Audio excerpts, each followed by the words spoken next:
Selamat siang, Assalamualaikum warahmatullahi wabarakatuh. Salam sehat untuk kita semua. Berjumpa kembali sahabat pendengar di seluruh Jawa Timur dalam program Jatim News Today, siaran khusus update COVID-19 edisi hari ini, hari Senin tanggal 8 Juni 2020 yang merupakan hari terakhir dalam penerapan PSBB, pembatasan sosial berskala besar di Surabaya Raya meliputi Surabaya, Gresik, dan Kabupaten Sidoarjo. Saya Panjarto yang bertugas di studio ditemani oleh Karina Putri di ruang redaksi.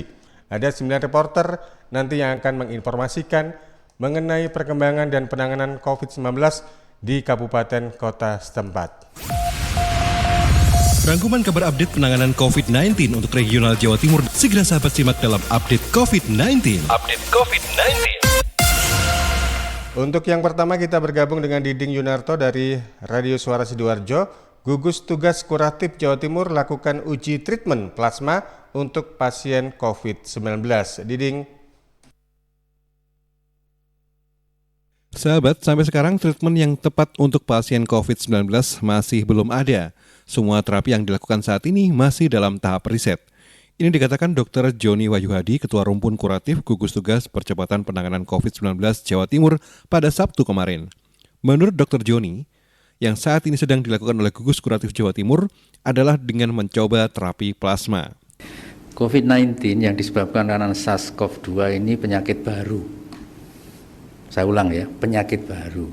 Jadi metode terapinya itu adalah semuanya itu clinical trial. Belum ada drug of choice istilah di kedokteran, obat yang memang misalkan tifus chloramphenicol itu belum ada. Semuanya dalam clinical trial. Rumah Sakit Sutomo itu masuk dalam riset kolaborasi nasional. Ada 45 riset yang kita lakukan secara nasional multi-center.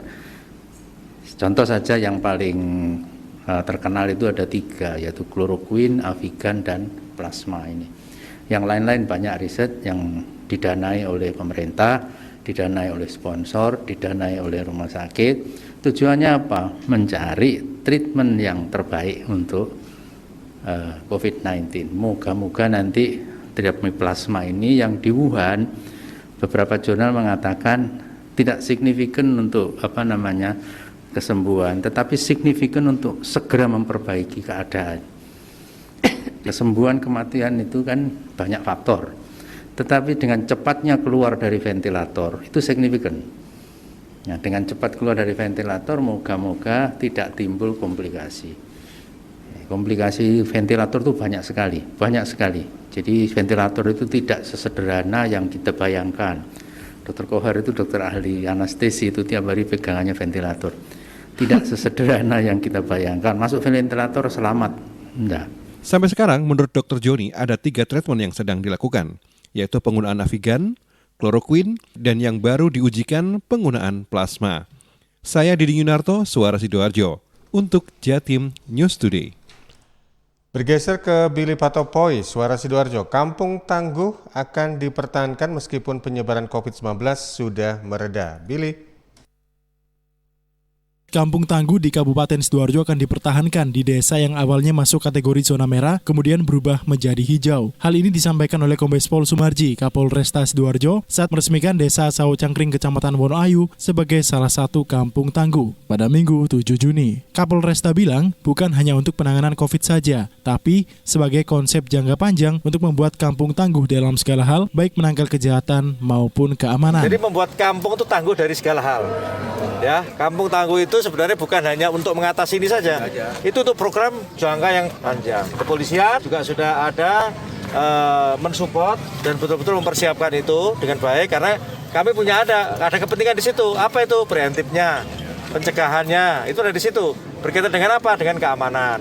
Kalau ketahanan pangan, kesehatan, saya berkaitan dengan keamanan. Harkamtipmas ada di saya nempel di situ, polisi, gitu loh ya. Untuk langkah preventif, TNI Polri akan bertindak sebagai pihak yang melakukan pengamanan. Sementara untuk kesehatan dan ketahanan pangan akan menjadi porsi dari pemerintah Kabupaten Sidoarjo. Demikian saya Billy Patopoy, Suara Sidoarjo. Dari Suara Sidoarjo kita bergeser ke Kota Pendekar dengan sahabat-sahabat dari LPPL Suara Madiun. Ada Amanda. Opening Sunday Market Wali Kota Madiun tegaskan protokol kesehatan. Amanda. Sahabat Jatim News Today, Sunday Market di Taman Lalu Lintas Bantaran Kota Madiun kembali beroperasi pada Minggu 7 Juni 2020. Setelah hiatus selama 3 bulan, Wali Kota Madiun Maidi membuka kembali pasar rakyat yang dibuka tiap minggunya itu. Protokol ketat diterapkan dalam reopening Sunday Market tersebut. Di antaranya, para pedagang diberi jarak 2 meter. Berlaku juga bagi pengunjung satu dan lainnya yang wajib berjarak 1 hingga 1,5 meter. Tak hanya itu, Pemkot juga membagikan face shield kepada para pedagang demi keamanan dan kenyamanan dalam berjualan. Prinsipnya, kegiatan ekonomi berjalan tanpa mengesampingkan protokol kesehatan. Lebih lanjut, Wali Kota mengatakan, sampai saat ini belum ada yang dapat memastikan kapan virus COVID-19 akan berakhir. Maka dari itu, orang nomor 1 di Kota Madiun itu mengajak seluruh masyarakat untuk bersama menghadapi COVID-19. Salah satu caranya dengan perlahan memulai aktivitas sehari-hari dan menggerakkan sektor yang mati suri dengan tetap disiplin menerapkan protokol kesehatan. Sebagai informasi sahabat, data dari dashboard.madiunkota.go.id, persebaran COVID-19 di Kota Madiun per tanggal 7 Juni sebanyak 1.375 orang dengan risiko, dengan rincian 1.279 orang selesai pemantauan, 124 orang tanpa gejala, 103 orang selesai pemantauan, 69 orang dalam pemantauan, 67 orang selesai pemantauan dan sembuh, 1 orang pasien dalam pengawasan, dan 2 orang pasien positif COVID-19. Amanda, Suara Madiun untuk Jatim News Today. Dari Suara Madiun kita bergeser menuju ke LPPL Persada FM Kabupaten Blitar. Ada Risma Erina, aparatur sipil negara ASN berstatus orang dalam pantauan atau ODP atau dikonfirmasi positif COVID-19 diperbolehkan menjalankan tugas dari rumah. Risma. Menindaklanjuti surat edaran Menteri Pendayagunaan Aparatur Negara dan Reformasi Birokrasi, Kepala Badan Kepegawaian dan Pengembangan Sumber Daya Manusia Kabupaten Blitar, Masudi mengatakan, sesuai dengan surat edaran itu, ASN mengerjakan tugasnya langsung di kantor mulai 5 Juni 2020. Namun, ada juga pegawai ASN yang masih diperbolehkan WFH dengan kriteria tertentu, di antaranya tempat tinggal pegawai di wilayah dengan penetapan PSBB, kondisi kesehatan keluarga pegawai dalam status ODP atau dikonfirmasi positif COVID, serta mempunyai riwayat perjalanan dalam atau luar negeri dalam 14 hari kalender terakhir. Menteri Pendayagunaan Aparatur Negara maupun Menteri Dalam Negeri bersama penyesuaian kerja kita yang di kabupaten juga sudah menyesuaikan, di mana WFH sudah tidak diperpanjang lagi, sehingga mulai tanggal 5 Juni 2020 atau hari ini sudah kerja full. Masudi menambahkan pengawasan ASN yang masuk kerja berada di masing-masing OPD karena juga berkaitan dengan perolehan TPP PNS. Selain itu, dalam tatanan new normal, semua OPD harus menerapkan protokol kesehatan. Saya Risma Erina, LPPL Radio Persada FM Kabupaten Blitar, melaporkan untuk Jatim News Today. Bergeser sekarang ke Andri Raharjo, masih dari LPPL Persada FM Kabupaten Blitar. BST, bantuan sosial tunai tahap kedua di Kabupaten Blitar, mulai disalurkan. Andri.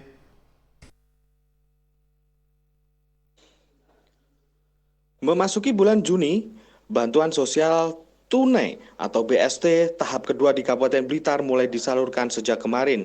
BST dari Kementerian Sosial atau Kemensos merupakan satu di antara bantuan pemerintah dalam mengatasi dampak sosial yang ditimbulkan penyebaran virus corona.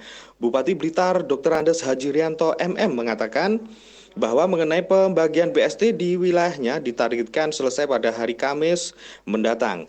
Untuk Kabupaten Blitar, jumlah keluarga penerimaan manfaat atau KPM sesuai data sementara di Dinas Sosial berkisar 38.000 lebih, di mana mereka mendapatkan bantuan uang tunai sebesar 600.000 per bulan terhitung mulai Mei sampai Juli. Terkait penerimanya, diutamakan bagi warga yang kurang mampu dan di luar penerima peserta keluarga harapan atau PKH, bantuan pangan non-tunai atau BPNT, bantuan sembako Pemprov Jatim, bantuan langsung tunai BLT, dana desa sebesar 600.000 dan bantuan jaring pengaman sosial. Bupati juga menghimbau kepada warga manakala mengetahui tetangganya yang belum terdaftar dan layak dibantu bisa berkoordinasi dengan pihak pemerintah desa maupun Babinkamtibmas supaya dilakukan pendataan terlebih dahulu agar dapat bantuan. Andri Raharjo, LPPL Radio Persada FM Kabupaten Blitar. Sahabat, Anda masih bersama kami di program Jatim News Today, siaran khusus update COVID-19 yang bisa Anda simak di LPPL yang tergabung dalam ALPPL, Asosiasi Lembaga Penyiaran Publik Lokal Jawa Timur, di antaranya Realita FM Pamekasan, Suara Sidoarjo, Suara Gresik, Pradia Suara Tuban, Suara Madiun, Persada FM Kabupaten Blitar, Mardika FM Kota Blitar, dan Ersal FM Nganjuk. Sekarang kita bergeser untuk mengikuti laporan dari reporter Pradia Suara Tuban. Ada Kolilul Aris, New Normal, Dishub Tuban, siapkan inovasi, mantap bersatu. Aris.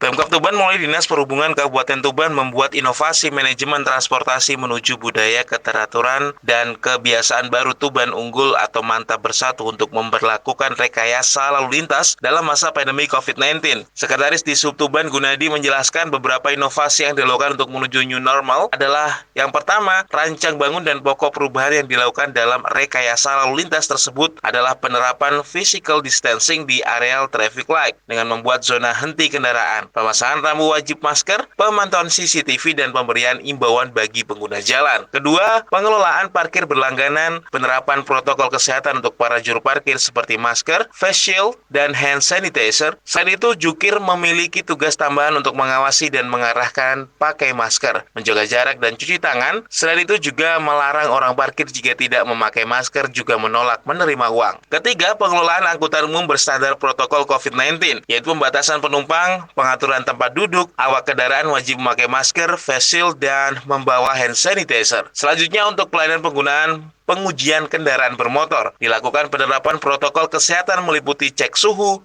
pakai masker, dan cuci tangan. Gunadi mengatakan transportasi mengambil peranan penting dalam pergerakan ekonomi. Untuk itu perlu adanya inovasi agar transportasi bisa berjalan tanpa khawatir terjadi penularan COVID-19. Khalil Aris, Pradia Suara Tuban untuk Jatim News Today.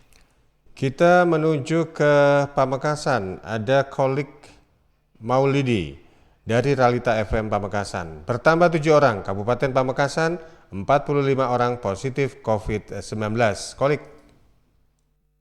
Pasien positif terpapar virus corona di Kabupaten Pamekasan saat ini bertambah 7 orang. Setelah lebaran kemarin jumlahnya terus bertambah cukup drastis. Total keseluruhan 45 orang terpapar pandemi COVID-19. Di antaranya 5 orang dirawat di Rumah Sakit Smart, 2 orang lagi dirawat di Rumah Sakit Muhammad Nur.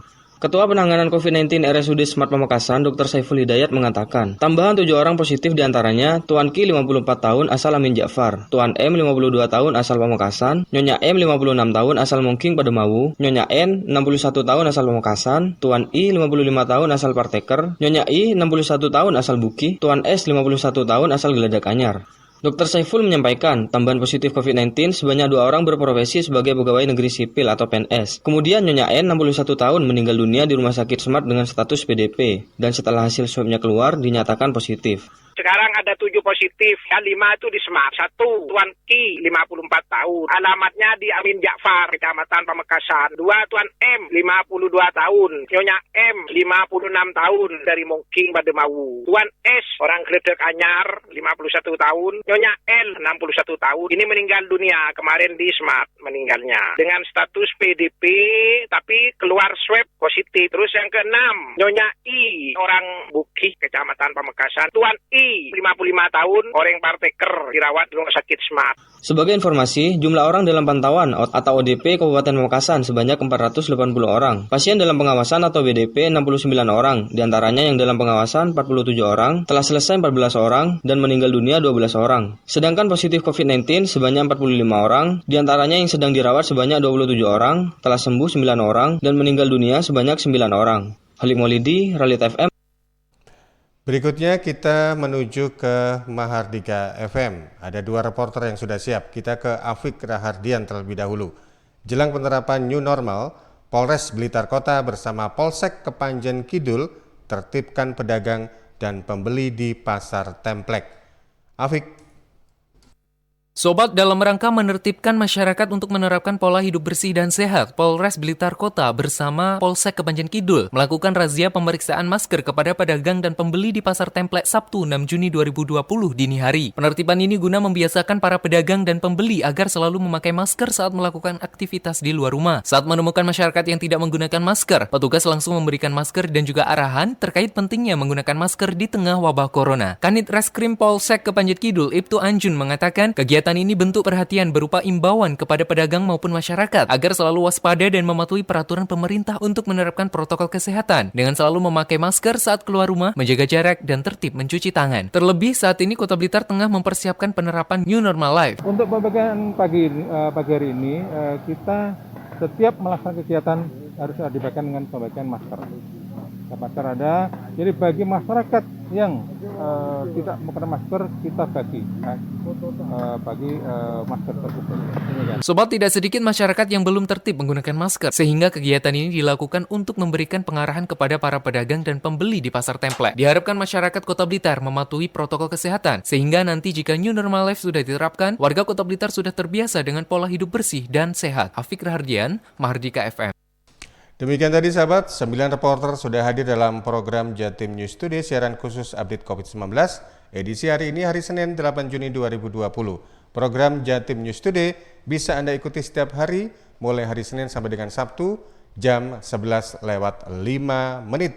Jangan lupa juga selalu gunakan masker tiap keluar rumah serta cuci tangan dengan sabun cairan pembersih sesering mungkin. Ini merupakan satu di antara cara kita untuk bisa menekan pandemi COVID-19. Mewakili kerabat yang bertugas, saya Panji Harto mengucapkan selamat siang dan salam sehat. Assalamualaikum warahmatullahi wabarakatuh. Perkembangan penanganan COVID-19 untuk wilayah regional Jawa Timur sudah sahabat simak dalam Update COVID-19. Update COVID-19 bisa sahabat simak Senin sampai Sabtu jam 11 siang. Persembahan dari Asosiasi Lembaga Penyiaran Publik Lokal Jawa Timur.